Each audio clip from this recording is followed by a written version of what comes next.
Bom dia, paz e bem.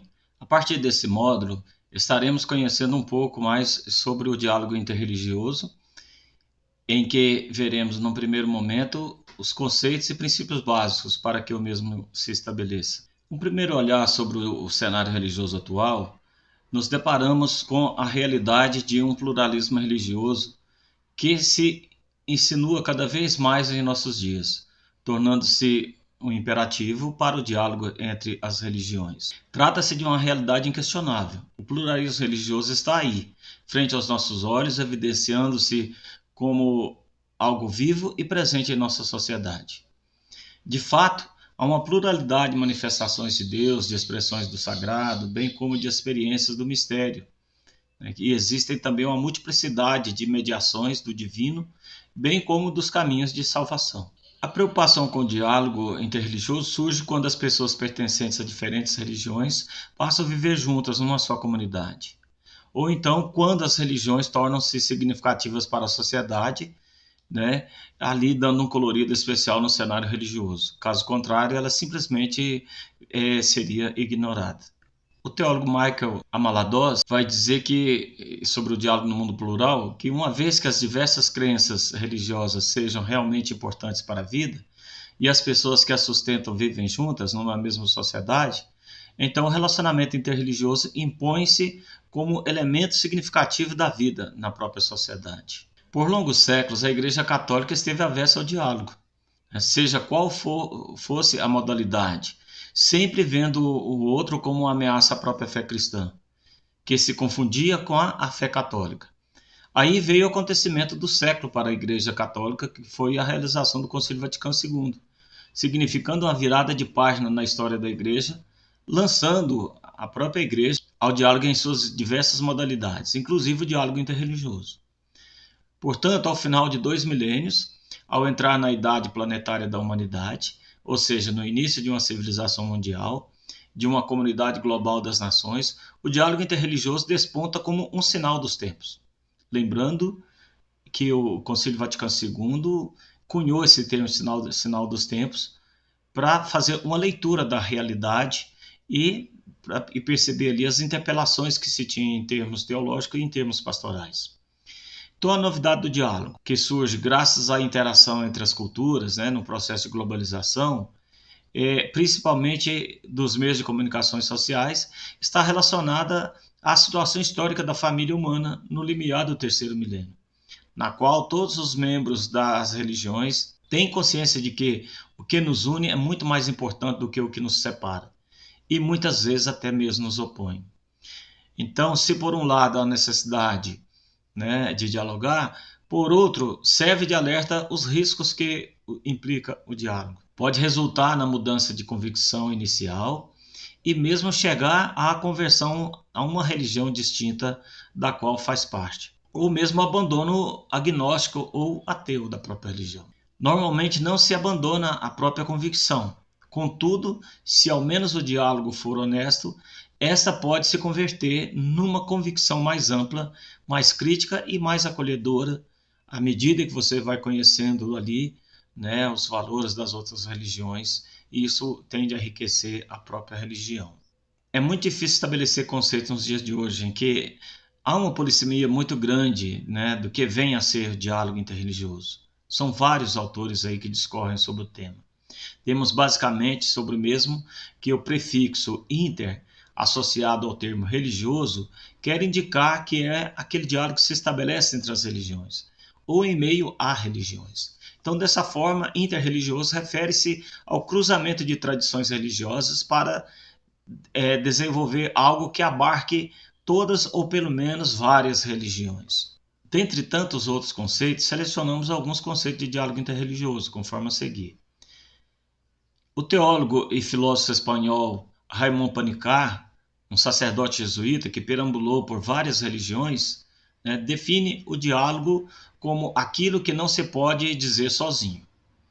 Embora o monólogo tenha sua necessidade e utilidade como meditação e introspecção, até mesmo ali a oração, né, a forma de você se unir a Deus no monólogo, porém não substitui o diálogo, que nos completa e enriquece. No documento Diálogo e Anúncio do Pontifício Conselho para o Diálogo Interreligioso, temos o diálogo interreligioso descrito como um conjunto de relações interreligiosas positivas e construtivas com pessoas e comunidades de crenças diversas, com a finalidade de um conhecimento e enriquecimento mútuos, na obediência à verdade e o respeito à liberdade de cada um. Então, temos aí um diálogo que se dá em nível pessoal e também em nível institucional. Já para o teólogo norte-americano Paul Knighter, o diálogo faz-se interreligioso no momento em que pessoas religiosas não só trocam informações ou trabalham em obras de caráter social, como de fato discutem coletivamente a respeito daquilo que realmente lhe é importante, a verdade de Deus. Lembrando que essa verdade de Deus, ao apresentá-la, tem que fazer-se acompanhada da caridade, porque uma verdade apresentada sem o exercício da caridade pode resultar em ideologia. Buscamos no teólogo francês Claude Jeffrey, autor do livro De Babel a Pentecostes, Ensaios de uma Teologia Interreligiosa, a justificativa teológica para o diálogo interreligioso, ou seja, aquilo que está ali na Bíblia que diz respeito, que dá base para se falar em diálogo interreligioso dentro da igreja. Não basta voltar-se sempre para o mistério da encarnação, e nem afirmar que a história dos homens é desde os primórdios o sujeito das sementes do Verbo e as inspirações do Espírito Santo. Não é só o mistério da encarnação que remete à salvação dos não cristãos, mas, sobretudo, o mistério de Cristo, aquele que passou pela morte e ressurreição, que tem um alcance universal para toda a história humana. Então, nós temos aqui o fundamento para o diálogo interreligioso, ou seja, o fato de Jesus ter dado a sua vida ali na cruz, ter vertido seu sangue na cruz para salvar não só nós cristãos, mas toda a humanidade. Então, essa é a motivação do diálogo, em vista a tornar essa realidade, através da evangelização, conhecida por todos os povos. Sobre os objetivos do diálogo interreligioso, temos como princípio geral que o diálogo interreligioso não é um fim em si próprio, um instrumento visando um fim ulterior. É só uma preparação a fim de que as religiões desempenhem seu papel profético na sociedade, em colaboração mútua. Ora, nós vivemos numa sociedade em que está caindo aí num vazio existencial muito grande, um crescendo de violência, os direitos humanos são constantemente violados e é preciso mudar esse estado de coisas. Então, nesse sentido, o cristianismo não está sozinho. Existem outras religiões também que podem dar conta dessa situação. Ou seja, estabelecer a paz na sociedade, né, através das religiões. Lembrando aquilo que Hans King disse, só haverá paz no mundo quando houver paz entre as religiões. Então, mais uma vez, aí a necessidade do diálogo. E a finalidade do diálogo, né, sem tender para um lado ou para o outro, né, buscando a conversão do interlocutor à própria tradição religiosa, que seria aí uma prática proselitista, né, o diálogo tende, isto sim, para uma profunda conversão de cada um a Deus. Aqui não se trata da conversão a uma religião específica, no caso, o cristianismo, por exemplo, mas se trata das pessoas se converterem a Cristo, ou seja, sem abrir mão ali da sua identidade religiosa, viver os valores cristãos, a partir da sua própria religião, a partir da sua própria crença religiosa. O entendimento recíproco, né, a avaliação mútua do outro, o aprendizado e uma transformação recíproca fundada em uma apropriação do que seja verdadeiro em outras religiões. Ora, o cristianismo jamais foi impermeável às religiões com as quais entrou em contato.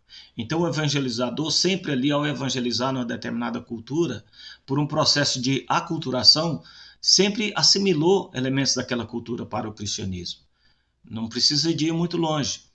Hoje, o direito que nós temos no cristianismo, o direito canônico, por exemplo, ele é todo baseado ali no direito romano, né? O próprio termo sumo pontífice, né, que é referido ao Papa, antigamente se tratava ali, né, era um título referido ao imperador de Roma. Então, esses elementos aí foram sendo aculturados na própria religião. Então, no momento da evangelização, sempre inculturamos o evangelho, mas também aculturamos os valores ali daquelas religiões trazendo esses valores para o próprio cristianismo.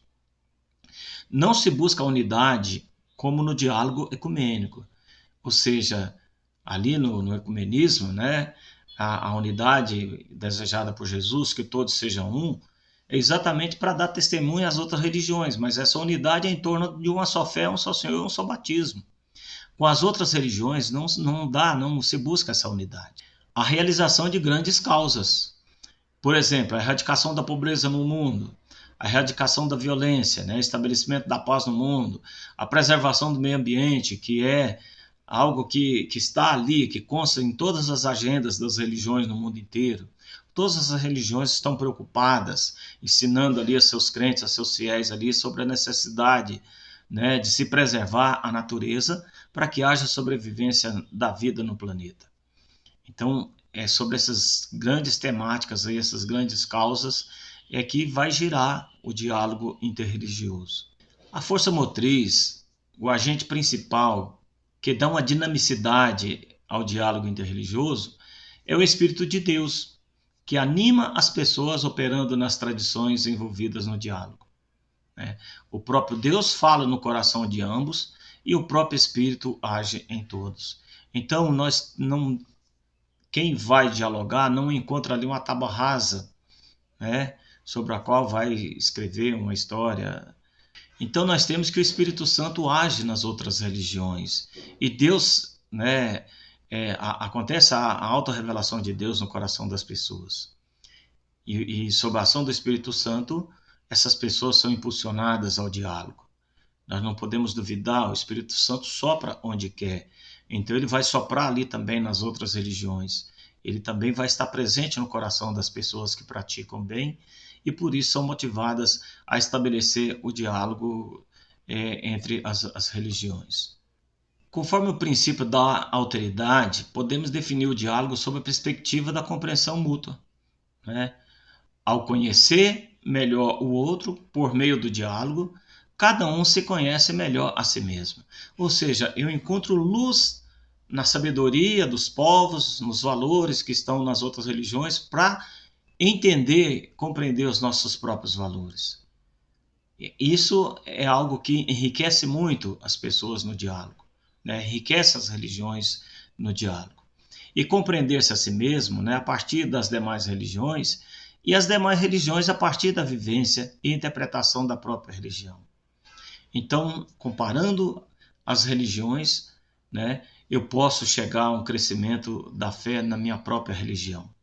Ao perceber que nas outras religiões tem valores que eles vivem lá e que nós temos também na nossa religião e que às vezes nem sequer mesmo a gente vive adequadamente.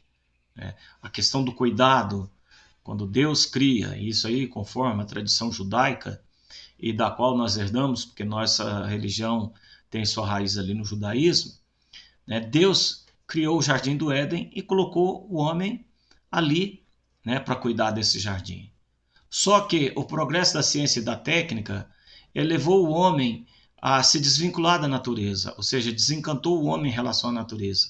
E ao fazer isso aí, fez com que o homem explorasse isso na cultura ocidental, explorasse a natureza a fim de obter lucro, né? Não só para poder se alimentar, mas também servindo-se do excedente ali de produção para poder se enriquecer. Então, esse tipo de coisa nós nos perdemos dentro do cristianismo, né? A questão do cuidado ali, de ser um dos cuidadores ali do jardim, né, que Deus criou para que o homem se estabelecesse ali e tirasse aquilo que ele necessitasse para sobreviver. Então nós temos muito a aprender com as outras religiões, sobretudo aqui na América Latina, né, com as religiões indígenas, que para eles a natureza é algo sagrado. Então nós podemos resgatar aqueles valores que antes nós tínhamos na nossa religião, exatamente em contato com essas religiões aí, né? As outras religiões também, afro, nós temos muito a aprender com eles, porque eles têm um cuidado muito grande também com a natureza. Uma vez eu participando, quando eu estava fazendo o curso de diálogo ecumênico interreligioso, nós fomos num terreiro de candomblé para conhecer ali de perto, né? Inclusive uma pessoa lá do Candomblé estava fazendo o curso com a gente. E a convite dessa pessoa nós fomos. Quando nós chegamos lá, cada um ali, eu preocupado, com medo, né? Até porque tinha muito tempo ali que fazia parte de uma igreja que satanizava, que demonizava a religião do outro, né?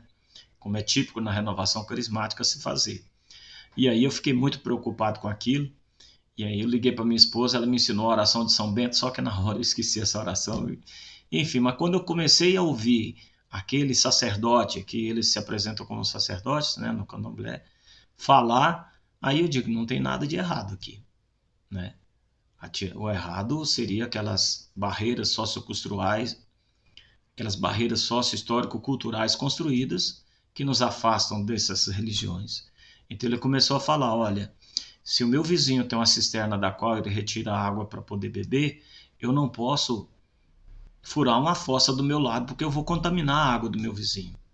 Se eu estou viajando, eu estou passando ali perto de uma floresta e tudo, né, de um lugar, de um mato, de uma mata, alguma coisa assim, eu não posso jogar um copo descartável fora do carro, porque um animal pode pegar aquele copo ali, engolir e morrer, né? Então, mostra claramente essa preocupação com a natureza e tudo mais, né? E com a vida, né? Tudo aquilo que contém vida. Então, nós temos muito a aprender com essas religiões. Sobre os critérios a serem observados no diálogo interreligioso, temos alguns apontados por Roger Haidt, teólogo norte-americano e sacerdote jesuíta, autor do livro Jesus, Símbolo de Deus. Em primeiro lugar está o sentido da vida, que é função de toda religião procurar responder às indagações dos indivíduos sedentos por sentido das suas vidas. Sedento por resposta às suas perguntas de ordem ontológicas: quem sou, de onde venho, para onde vou?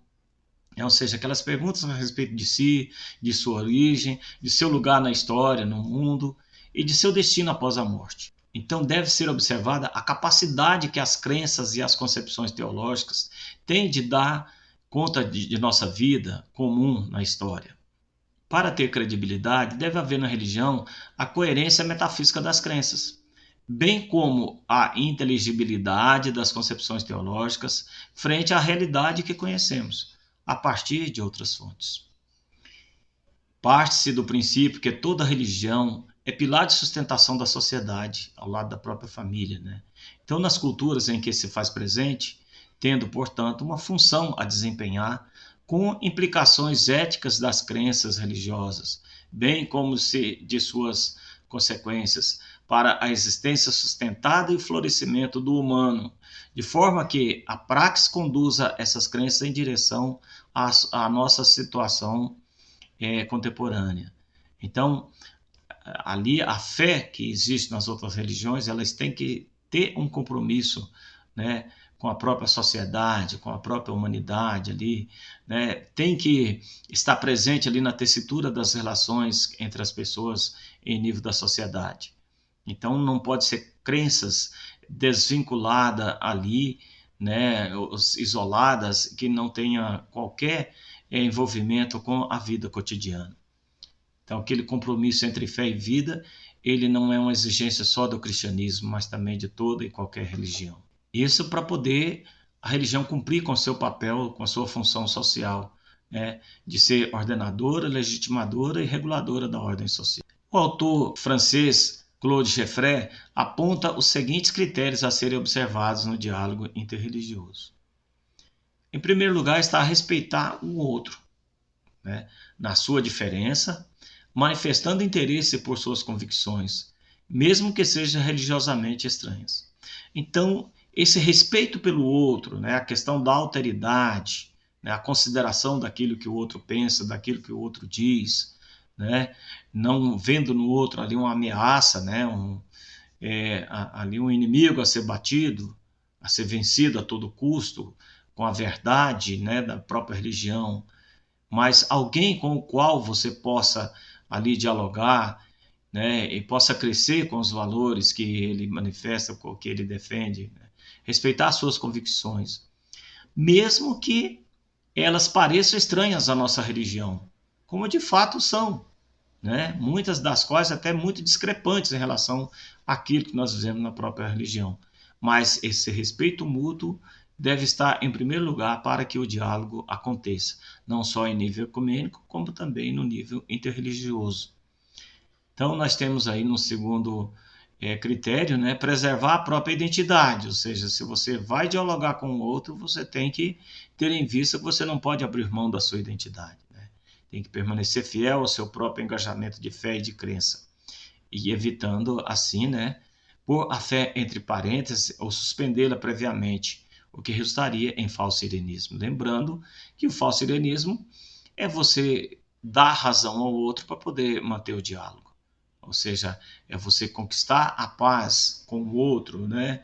Ali criar um ambiente de diálogo à força de colocar entre parênteses a sua própria fé, ou seja, de obliquar a própria fé. Deve-se estabelecer também um critério, uma base comum sobre a qual dialogar, ou seja, deixar-se guiar pela máxima que consiste em buscar a unidade na diversidade.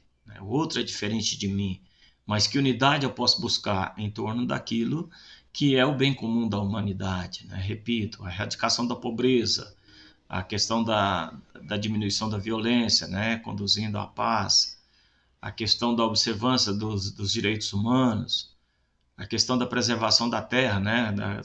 Em vista da sustentabilidade da vida no planeta. Reconhecer o pluralismo religioso na ordem da verdade, ou seja, conceituando o pluralismo de fato como um pluralismo de direito, né, sem cair no ceticismo ou no relativismo, né. Isso implica a busca de uma verdade mais elevada e mais compreensível do que a verdade parcial testemunhada por cada um.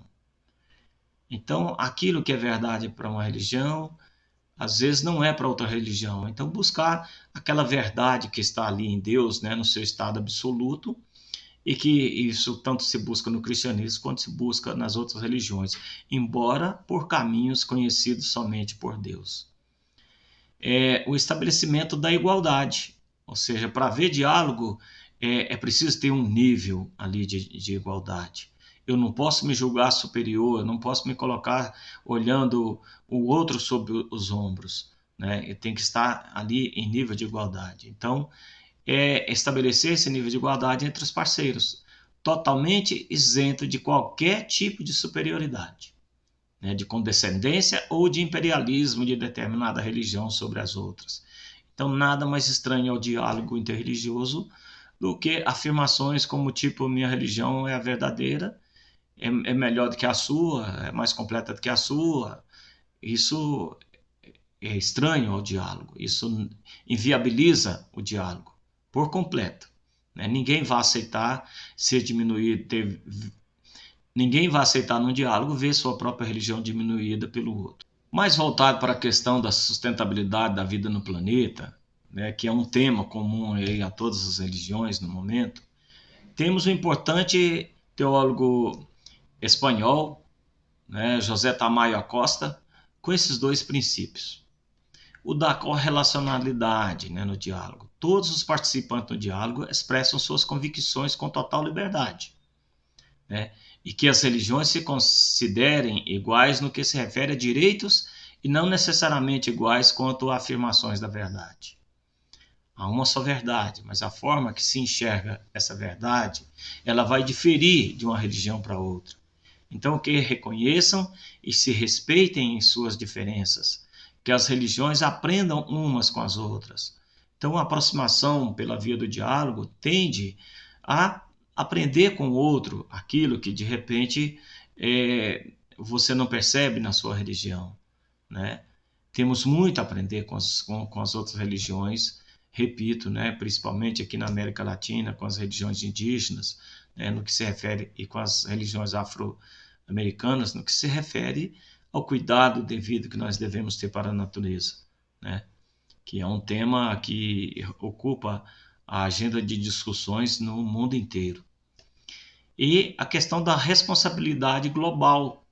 Ora, o Papa Francisco mesmo vem dizendo que nós somos uma grande família humana, nós somos responsáveis uns pelos outros. Então, ouvir o que as religiões têm a dizer como resposta, né, aos graves problemas da atualidade, não só no que se refere à humanidade, né, mas de todo o planeta. Ora, nós sabemos que a devastação da natureza, no momento, né, coloca em risco a vida no planeta. A natureza pode sobreviver, assim como sobreviveu em outras épocas, né? Passando por processo de evolução, se adaptando, mas a humanidade pode vir a desaparecer. Então, nós vivemos problemas do clima, né? Da poluição, e são várias coisas aí, os abusos que se comete contra o meio ambiente, né? Com toda a sua, ali, com a natureza, com toda a sua biodiversidade, né? Tudo isso coloca em risco a vida no planeta. Então nós somos corresponsáveis uns pelos outros. Então não é à toa, não é de se estranhar, não é questão de ali uma afronta à soberania nacional quando alguém em outro país se preocupa com a preservação da natureza na Amazônia. Não. Há uma preocupação global aí no sentido de se preservar a natureza em qualquer parte do mundo. Então, se o olhar de outros países se volta e de outras organizações ou pessoas se voltam para a Amazônia, é exatamente porque a Amazônia hoje ela faz parte desse bem comum da humanidade, né? Que é a preservação da vida em todo o planeta, não importa qual lugar que seja, e isso sem ferir a soberania nacional do país no qual, né, se refere à questão ali da natureza. Assim como no diálogo ecumênico, nós também temos impedimento ao diálogo interreligioso.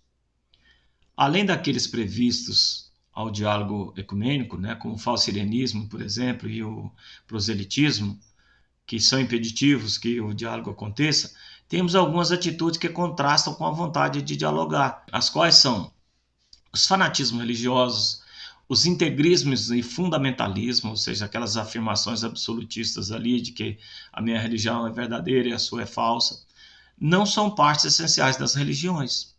A essência da religião não leva a esses fanatismos, a essas afirmações absolutistas e fundamentalistas. É função da religião, ou seja, de toda a religião, dar sentido à vida das pessoas. Portanto, nada mais contrário a esse princípio do que as posições fundamentalistas que dão contra-testemunho religioso, desacreditando as próprias religiões. Então, é função das religiões dar sentido à vida das pessoas, né? E as posições fundamentalistas vão dar testemunhos contrários, ou seja, contra-testemunhos a esse princípio, desacreditando-as, né? Então, o diálogo interreligioso, ele surge como uma alternativa, né, como um antídoto a essas atitudes antidialógicas. Então, nós temos aí, né, como justificativa, né, do diálogo interreligioso, exatamente combater os fanatismos, né, combater os fundamentalismos religiosos, que têm causado tanta violência na sociedade nos dias de hoje. Tenha uma santa abençoada semana e até a próxima.